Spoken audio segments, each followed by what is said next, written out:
Big day at Rosehill Gardens on Saturday, and the man that, well, he controls Rosehill Gardens is Chris Weller. Chris, looking forward to it? Yeah, had a look at the track yesterday. It's starting to get a bit of spring growth, which is what we've been wanting. And obviously the better horses are starting to come out as well. Let's have a look at a couple of runners in race 2, the 1500 fillies and mares. Awake, you scratched from Wednesday to run Saturday. It looks a perfect race. Lovely race.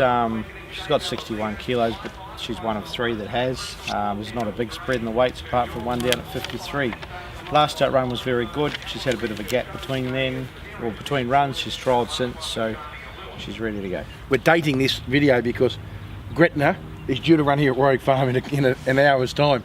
Will it back up Saturday? Oh, she'd be a chance. She'd have to run well today, and most importantly, pull up well. So, got till 7:30 Saturday morning to make that decision. But it's a nice race for a Saturday if she runs well today. What about? I know we've got some great quality 3-year-olds on Saturday, but one interesting race for me, from your point of view, is race 4, the 2000 benchmark 82. Vaucluse Bay, who I think is progressive stayer, flopped the other day. But then these other, you got Quick Defence as well, Honest as a Day, as long with these other 2, Chris. Elwood, who's outstanding in Melbourne, and Shadowlard, who's undefeated. Yeah, I really like Elwood.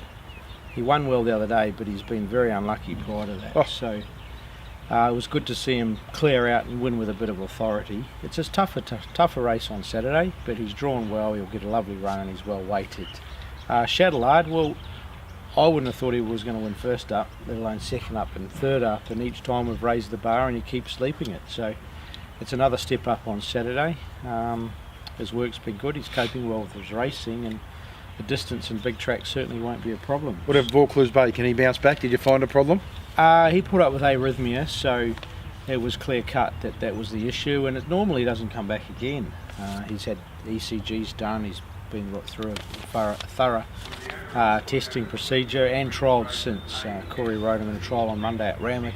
He was satisfactory over a short distance, and we'll ride him a little bit more conservative on Saturday, and that'll just get him breathing right and help everything fall into place, so he can bounce back. And Quick Defence, he's just honest. Yeah, his last couple of runs have been very good without a lot of luck. He's been attacking the line well. He appreciates the bigger track at Rosehill in the 2,000 metre distance, so we're very well represented. Parkus goes around in the Premier's Cup?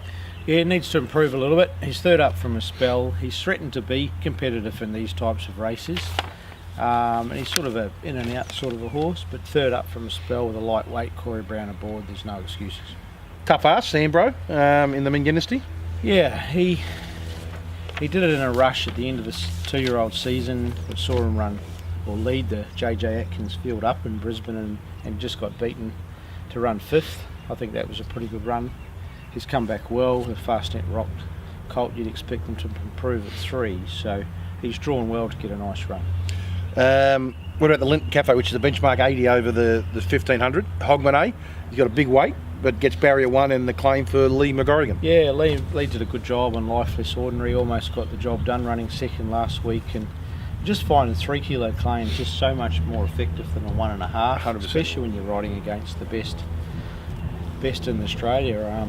So he's a pretty straightforward horse. You've got to be decisive when you're riding, make sure he jumps, and if you can hold a position, well, it's going to make it a lot easier. Last start he just dwelt at the start.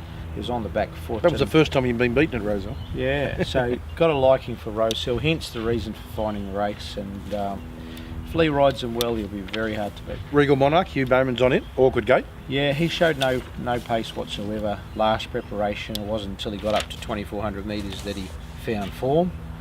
So yeah, I think he'd be safely held, but you never say never in this game. So Bacchus in the last. In and out of form, he's freshened up fairly well. He's got blinkers on.